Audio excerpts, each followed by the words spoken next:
Hello students of class 8, welcome to social science class. Students, last class में chapter first में हमने पढ़ा था, ज्योग्राफी के चैप्टर फर्स्ट में हमने रिसोर्सेज को पढ़ा था। रिसोर्सेज के डिफरेंट काइंड्स जैसे biotic resources, abiotic resources, actual और डेवलप रिसोर्सेज, इनको हमने अच्छे से समझा था, स्टडी किया था। पोटेंशियल रिसोर्सेज के बारे में पढ़ा था। रिन्यूएबल क्या होते हैं, नॉन रिन्यूएबल क्या होते हैं, इनको भी आप अच्छे तरह से पढ़ चुके हो, समझ चुके हो। यूबिक्वाइटस रिसोर्सेज एंड लोकलाइज्ड रिसोर्सेज, इनको भी आप अच्छे से पढ़ चुके हो। तो आज की क्लास में हम स्टार्ट करेंगे human made resources. Human made resources क्या होते हैं, जो इंसानों के द्वारा बनाई गई चीज़ें हैं जिनको हम यूज़ करते हैं। तो ये वो रिसोर्सेज हैं जो हमें नेचर से डायरेक्ट मिले हैं और नेचर से लेकर हमने इनको अपने हिसाब से इनको मॉडिफाई किया है, तो उनको ह्यूमन मेड रिसोर्सेज कहते हैं। आइए इसको पहले रीड करते हैं, फिर समझते हैं। Human made resources are those which humans create using technology and skills. In the process, natural substances are transformed into useful products. Even the technology used to make such products in a human-made resources. Aircrafts, machinery, buildings, roads, and railway tracks are some examples of human-made resources. Institutions like schools and services like banking are also human-made resources. तो students, human made resources क्या होते हैं, जो इंसान ने technology और अपने skill को यूज़ करके नेचर से प्राप्त वस्तुओं को अपने हिसाब से क्रिएट किया है। तो नेचर से बहुत सारी ऐसी चीज़ें मिली हैं जिनको इंसान ने अपने यूज़ के लिए या अपने लिए यूज़फुल बनाने के लिए उसको दूसरी चीज़ों में ट्रांसफॉर्म किया है। जैसे कि रेलवे है, रेलवे लाइन की जो पटरी है वो किससे बनती है, आयरन से, लोहे से बनती है। आयरन हमको नेचर से मिलता है। हम घर बनाते हैं तो हमें सीमेंट कहाँ से मिलती है, नेचर से मिलती है। लकड़ी कहाँ से मिलती है, हमको नेचर से मिलती है। तो ऐसे अनेकों चीज़ें हैं जो हमको नेचर से मिलती हैं, इनको हम मॉडिफाई करके अपने लिए यूज़फुल बनाते हैं। तो ये होते हैं ह्यूमन मेड रिसोर्सेज। तो क्या क्या है ह्यूमन मेड रिसोर्सेज, जैसे एयरक्राफ्ट है, मशीनरी है, बिल्डिंग्स हैं, रोड्स हैं, रेलवे ट्रैक्स, ये सभी हमारे लिए ह्यूमन मेड रिसोर्सेज हैं, क्योंकि ये इंसानों के द्वारा बनाई हुई चीज़ें हैं। और इसके साथ इसमें सर्विसेज भी आ जाती हैं, कुछ सेवाएँ जैसे बैंकिंग है, स्कूल्स हैं, ये सभी क्या हैं, ये भी रिसोर्सेज हैं। अब आते हैं ह्यूमन रिसोर्स, मानव संसाधन। इंसान खुद एक हमारे लिए रिसोर्सेज है, हम खुद अपने लिए रिसोर्स हैं। कैसे हैं, आइए इसको रीड करते हैं। Human resource consist of people, all other resources get meaning and value based on the needs and requirements of human beings. Therefore human resource and its proper development is of vital importance. The creative mind of humans and the desire to satisfy their needs helped them produce different services and products. Iron ore was used to build machines, while cotton was spun into yarn, woven into cloth and tailored into outfits. तो students, human resources क्या है? Human resources consist of people, यानी कि इंसान ही एक resource है। Human resources में लोग आ जाते हैं, और बाकी जितने भी रिसोर्सेज हैं उनका जो वैल्यू है वो इसी पर डिपेंड करता है, इंसानों की ज़रूरत के हिसाब से। ठीक है, इसीलिए जो ह्यूमन रिसोर्सेज है इसका डेवलपमेंट बहुत ही इम्पॉर्टेंट है। और जो क्रिएटिव माइंड होते हैं, इंसानों में बहुत सारे लोग ऐसे होते हैं जो क्रिएटिव माइंड होते हैं, जो मेहनती होते हैं, जिनके अंदर कोई काम करने की स्किल होती है, वो क्या करते हैं, वो अपनी नीड्स को सेटिस्फाई करते हैं और अपने आप की हेल्प करते हैं, दूसरों की भी हेल्प करते हैं, किसी चीज़ को प्रोड्यूस करने में हेल्प करते हैं। बहुत सारी सर्विसेज लोगों को प्रोवाइड कराते हैं, जैसे ऊपर आप पढ़ चुके हैं कि हम एक दूसरे को अपनी एक सर्विसेज प्रोवाइड कराते हैं। जैसे स्कूल में टीचर्स हैं, इंजीनियर्स हैं, डॉक्टर्स हैं, ये सभी क्या है, हमारे लिए रिसोर्सेज ही तो हैं। अगर ये लोग ना हो तो इंसानों की ज़िंदगी कितनी कठिन हो जाए। पुलिस है, आर्मी है, ये सब क्या है, हर आदमी एक दूसरे की ज़रूरत पूरी कर रहा है। तो हम लोग क्या है, इंसान एक रिसोर्स है, संसाधन है। किसी भी देश का जो सबसे इम्पॉर्टेंट रिसोर्स होता है वो होता है ह्यूमन रिसोर्स। वहाँ की जो जनसंख्या, वहाँ के लोग उस देश के सबसे इम्पॉर्टेंट रिसोर्स होते हैं, क्योंकि वो उस देश को डेवलप करते हैं और प्रोडक्टिव बनाते हैं। तो आगे पढ़ते हैं कि डिफरेंट सर्विसेज एंड प्रोडक्ट्स के बारे में पढ़ी लिया है। जैसे iron ore was used to build machines, while cotton was spun into yarn, woven into cloth and tailored into outfits. तो आयरन ओर को बनाने में किन चीज़ों का यूज़ होता है? मशीन बनाने में। आयरन ओर है वो मशीन बनाने में यूज़ होता है। कॉटन को धागा बनाने के लिए यूज़ किया जाता है और कपड़ों को सिलने के लिए। People with healthy minds and healthy bodies who are skillful and aware are more productive. That is why government spend a lot of money and effort on the health and education of their people. After all, human resource is the most important resource. Without it, other resources are of little use. Students, ऐसे लोग जो ज़्यादा healthy mind होते हैं, healthy body होते हैं और जिनके अंदर एक काम करने की स्किल होती है, अवेयर होते हैं, जागरूक होते हैं, तो ऐसे लोग ज़्यादा प्रोडक्टिव होते हैं और ज़्यादा उनके अंदर काम करने की कैपेसिटी होती है। गवर्नमेंट ऐसे लोगों के लिए ही नहीं, मतलब पूरे देश के, अपनी देश की जनता के लिए, सभी के लिए ज़्यादा से ज़्यादा पैसा खर्च करती है उनके स्वास्थ्य के लिए और उनकी हेल्थ के लिए, उनकी एजुकेशन के लिए, क्योंकि गवर्नमेंट जानती है कि उस देश की जनता उसके लिए सबसे बड़ा रिसोर्स है। इसीलिए सरकार अपने देश के लोगों की रक्षा और सुरक्षा के लिए बहुत सारी स्कीमें चलाती है, जैसे कि एजुकेशन है, फ्री एजुकेशन है, फ्री हेल्थ है। ये सारी जिम्मेदारी गवर्नमेंट की होती है, क्योंकि उसको अपने देश के रिसोर्सेज को बचाना है। जैसे आप स्टूडेंट्स हैं, आप आगे चलकर इस देश के बहुत इम्पॉर्टेंट रिसोर्सेज बनेंगे और अभी भी आप रिसोर्स हैं, क्योंकि आप में से ही कोई डॉक्टर, आप में से ही कोई इंजीनियर, आप में से ही कोई आगे चल के लीडर बनेगा जो इस देश को संभालेगा। तो इस तरीके से हम लोग क्या हैं? एक रिसोर्स हैं। After all, human resource is the most important resource. Without it other resources are of little use. तो मीन्स इसका कहने का मतलब है कि जो भी जितने भी रिसोर्स हैं, हम इन सभी चीज़ों के अलावा ह्यूमन रिसोर्स के बाद में बाकी सारे रिसोर्सेज हैं बहुत छोटे हैं, उनका बहुत कम यूज़ है। सबसे ज़्यादा जो इम्पोर्टेंट रिसोर्स है वो कौन है? इंसान, उस देश की जनता। जैसे मजदूर अगर मजदूरी ना करे तो कैसे काम होगा, कैसे फैक्ट्रियाँ चलेंगी? तो स्टूडेंट्स, आप अच्छे से समझ गए होंगे। ठीक है, आगे बढ़ते हैं। अगर कोई प्रॉब्लम है आप उसको अंडरलाइन करते रहिए और आगे चल के पूछ लीजिए। अब पढ़ेंगे हम कंजर्विंग रिसोर्स, संसाधनों को बचाना। कैसे बचाएंगे, पढ़ते हैं। The population of humans in the world is ever increasing. Human needs are also increasing at a rapid pace. Almost every human need is met primarily from nature. Let us look at some example. For food, humans depend on the soil. For clothing, they depend on fiber got from plants or animals. For shelter, they depend on nature for timber, bricks, mortar and iron. For industrial need, to humans depend on the various mineral resources. तो students, इसमें क्या कहा गया है? इसमें बताया गया है कि जो पॉपुलेशन है ह्यूमन की वर्ल्ड में, वो तेज़ी से बढ़ रही है, और इस तरह से अगर तेज़ी से पॉपुलेशन बढ़ेगी तो क्या होगा? हमारे रिसोर्सेज कम पड़ जाएंगे, क्योंकि सभी को नेचर से रिसोर्सेज की ज़रूरत पड़ेगी।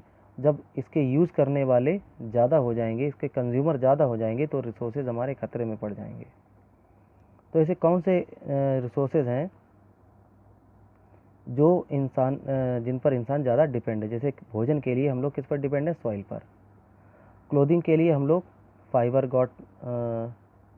फाइबर जो प्लांट्स होते हैं, जैसे प्लांट्स एंड एनिमल्स पे हम लोग फाइबर पे डिपेंड होते हैं।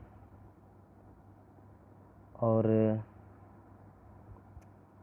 शेल्टर के लिए हम लोग डिपेंड होते हैं टिम्बर पे, bricks and mortar and iron. और इंडस्ट्रियल नीड्स के लिए हम लोग किस पर? मिनरल रिसोर्सेज पे डिपेंड रहते हैं। तो इसके लिए हमें क्या करना चाहिए? हमें रिसोर्सेज को कंजर्व करना चाहिए, रिसोर्सेज को बचा के रखना चाहिए। ये इसमें समझाया गया है। It is necessary to use resources carefully and with prudence as they form our life support system.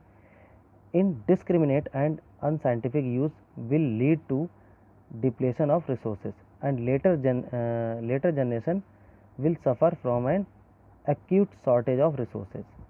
Only sustainable development will ensure the well-being of the future generation. तो स्टूडेंट्स, आज ज़रूरत इस बात की है कि हमें अपने रिसोर्सेज को बचा के रखना है, उनको मिसयूज़ नहीं करना है, क्योंकि ये रिसोर्सेज अगर हम अभी बचा के नहीं रखेंगे, इनको हम अनसाइंटिफिक तरीके से, गलत तरीके से इनको यूज़ करेंगे, फालतू में इसको ख़राब करेंगे, जैसे पानी है, पेट्रोल है, तो जो नेक्स्ट जनरेशन है हमारी, उसको काफ़ी ज़्यादा दिक्कतों का सामना कर सकता है और रिसोर्सेज की शॉर्टेज को उनको सामना करना पड़ सकता है। क्योंकि सबसे बड़ी चीज़ है कि पॉपुलेशन कंट्रोल होना, इसके साथ हमें अपने रिसोर्सेज के यूज़ को भी कम करना चाहिए। जहाँ पे जितनी ज़रूरत है हम उतना यूज़ करें। तो इसलिए रिसोर्सेज को केयरफुली एंड अच्छी तरीके से हमें यूज़ करना है, जिससे कि हमारा लाइफ सपोर्ट सिस्टम ठीक से बना रहे। तो इसके लिए क्या करना पड़ेगा? Sustainable development. सस्टेनेबल डेवलपमेंट क्या होता है? आइए इसको आगे हम रीड करते हैं। कहा गया है कि only sustainable development will ensure the wellbeing of the future generation. तो फ्यूचर जनरेशन के लिए हमें किस तरह का डेवलपमेंट चाहिए? सस्टेनेबल, जिसको कहते हैं सतत विकास। तो सस्टेनेबल डेवलपमेंट इस तरीके का डेवलपमेंट होता है कि जो इसको रीड करते हैं तो समझते हैं कि sustainable development can be defined as development that meet the needs of the present without compromising the ability of future generation to meet their own needs. यानी कि जो नेक्स्ट जनरेशन है उनको किसी तरह की अपनी नीड्स के लिए कंप्रोमाइज़ ना करना पड़े, तो ये डेवलपमेंट होता है सस्टेनेबल डेवलपमेंट। इस तरह का डेवलपमेंट हो कि हमारी नेक्स्ट जनरेशन को कंप्रोमाइज़ ना करना पड़े किसी भी चीज़ के लिए। The careful and prudent utilisation of resource with future need is mind and preventing the depletion of the same by giving time for it regenerate or get renewed is called conservation of resource. तो किसी भी resource को इस तरह से utilise किया जाए जिससे हम अपने फ्यूचर की नीड्स को दिमाग में रखें, ये सोच के रखें कि इस फ्यूचर में हमें इसकी ज़रूरत पड़ सकती है, और उसको बर्बाद होने से बचाएं। तो इस तरह से क्या होगा, हम उसको रीजनरेट होने का टाइम देते हैं जिससे वो रिन्यू हो सके। इस तरीके से रिसोर्सेज को यूज़ करना कहा जाता है कंजर्वेशन ऑफ रिसोर्स। जैसे कि वाटर है, हम उतना ही यूज़ करें जितनी हमें ज़रूरत है। जब हम वाटर को यूटिलाइज़ करते समय इस चीज़ को ध्यान रखेंगे कि हमें आगे भी यूज़ करना है, तो क्या होता है, ऐसे हम वाटर को रिन्यू होने के लिए टाइम दे रहे होते हैं। क्योंकि वाटर को भी रिन्यू होने में टाइम लगता है, क्योंकि इतना ज़्यादा पानी नहीं है ज़मीन के अंदर। तो पानी को हमें उतना यूज़ करना है जिससे हमें पता चले कि आगे चल के हमें किसी तरह की दिक्कत ना हो। All of us should practice the 4 golden hours of conservation. यानी कि 4 आर दिए गए हैं, 4 आवर्स ऑफ कंजर्वेशन हमको प्रैक्टिस करने हैं। कौन कौन से? आर से रिड्यूस, पहला आर है reduce, consume less and do not waste. यानी कि किसी चीज़ को हम ऐसा कंज्यूम करें, कम से कम जितनी ज़रूरत हो उतनी ही, और उसको वेस्ट ना करें। दूसरा है रीयूज़, यूज़ अ प्रोडक्ट और resource as many times as you can. तो ज़्यादा से ज़्यादा कोशिश करें किसी भी प्रोडक्ट को हम 1 से 2-3 बार यूज़ कर लें। यानी कि जब तक उसके अंदर यूज़ करने की कैपेसिटी है उसको हम बार बार यूज़ कर लें, इससे कि हमें नया रिसोर्स अपना बर्बाद ना करना पड़े। Recycle, avoid wastage by changing a product into another usable material. किसी भी ख़राब वेस्ट मटेरियल को इस तरीके से उसको हम चेंज कर लें, उसको ऐसे प्रोडक्टिव बनाएं जिससे हम उसको यूजेबल बना सकें। जैसे कभी कभी होता है, घर की पुरानी ख़राब पड़ी हुई चीज़ों को हम यूज़ करने वाली चीज़ें बना लेते हैं। जैसे कि पुराने पेन होते हैं, उन पेन से क्या होता है, फ़ोटो फ्रेम लोग बना लेते हैं। Refuse, if you do not need a thing refuse it. अगर आपको किसी चीज़ की ज़रूरत नहीं पड़ती है तो उसको रिफ्यूज़ करें, यानी कि उसको इग्नोर करें। कभी कभी होता है कि हमें जिस चीज़ की ज़रूरत नहीं पड़ती है फिर भी हम उसको यूज़ करते हैं, तो ऐसा हमें नहीं करना चाहिए। तो ये 4 आवर्स हमारे लिए इम्पॉर्टेंट हैं। There are many ways in which we can conserve resources. और कौन से तरीके हैं रिसोर्सेज को कंजर्व करने के, वो भी देख लेते हैं। By making shopping bags using newspapers, ये भी अच्छा है। शॉपिंग बैग हमको न्यूज़पेपर के बनाने चाहिए जिससे कि उसमें पॉलीथीन का यूज़ कम हो जाए। By closing taps when not in use and by using a bucket to bath instead of using the shower. हमें नहाने के लिए शॉवर की जगह पर बकेट का यूज़ करना चाहिए, क्योंकि शॉवर में पानी ज़्यादा फैलता है, फालतू का पानी बह के जाता है। इसी तरीके से जब फालतू में नल चल रहा हो, फिर जिसका हमें यूज़ नहीं है, बिल्कुल जिस समय यूज़ नहीं करते हैं पानी को, उस समय जब नल चलता है तो वो भी पानी का वेस्ट होता है, उसको हमें टैप को बंद कर देना चाहिए। By planting sapling on our birthday and other important occasion, जो इम्पॉर्टेंट ओकेज़न होते हैं, जैसे हमारा बर्थडे होता है तो उस टाइम पे हमें क्या करना चाहिए, पौधे लगाना चाहिए, कि इससे हम अपने जन्मदिन को यादगार बनाते हैं और साथ ही साथ इन्वायरमेंट को हम एक नया पौधा देते हैं, जिससे कि ऑक्सीजन जो है, ऑक्सीजन की न्यू जनरेट हो सके। By switching off lights and fans when not needed both at home and school, जब हमें स्कूल में या अपने घर में जब लाइट की ज़रूरत नहीं होती है तो उस समय हमें लाइट और फैन को ऑफ़ कर देना चाहिए। जैसे कभी कभी आप क्लास से बाहर खेलने जाते हैं तो उस समय क्लास में फ़ैन नहीं चलाना चाहिए, फ़ैन को बंद कर देना चाहिए। ठीक है। Humans could not survive without the support of natural resource, तो इंसान जो है नेचुरल रिसोर्स के बिना सर्वाइव नहीं कर सकता है, ये तो आप अच्छी तरीके से जानते हैं। Therefore, we have no right to pollute, exploit or harm the environment. It is also our mandatory duty to protect biological diversity and conserve resources for future generation by practicing sustainable development. तो इस तरह के sustainable development को हम practice करें, जिससे कि हम अपने इन्वायरमेंट को बचा सकें, क्योंकि हमको किसी तरह का कोई राइट नहीं है अपने पर्यावरण को बर्बाद करने का, पर्यावरण को पॉल्यूट करने का।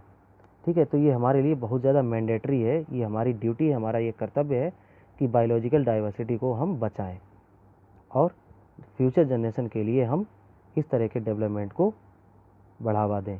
ठीक है स्टूडेंट्स, तो आपने इस चैप्टर में, ये आपका चैप्टर कंप्लीट हो गया, तो मुझे उम्मीद ये लग रही है कि आपको ये चैप्टर अच्छे से समझ में आया होगा। और इस चैप्टर की जो एक्सरसाइज है वो आपको स्कूल ऐप में प्रोवाइड करा दी जाएगी।